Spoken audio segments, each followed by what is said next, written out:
Tired of complicated communication channels and ready to unlock seamless customer engagement?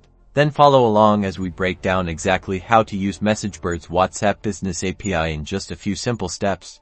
First things first, securing your API key is crucial. Head over to Messagebird's website, sign up for an account, and navigate to the API Access section to generate your unique key, which is essential for authenticating your requests. With your API key in hand, you can start sending messages. You'll need to use a programming language like Python, JavaScript, or PHP to interact with the API and incorporate the API key into your code as an authentication header. Then define the recipient's phone number and the message content when constructing your API request.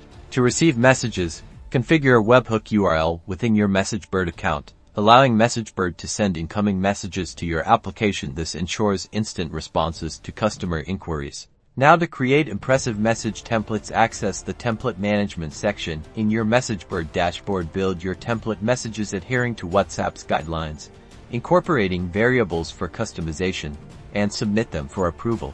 To make the most of Messagebird's WhatsApp API, remember to always obtain opt-in consent from your customers before sending messages, craft clear and concise messages, and use personalized templates to increase engagement. And that's all there is to it. Unlock efficient communication with Messagebird's WhatsApp integration.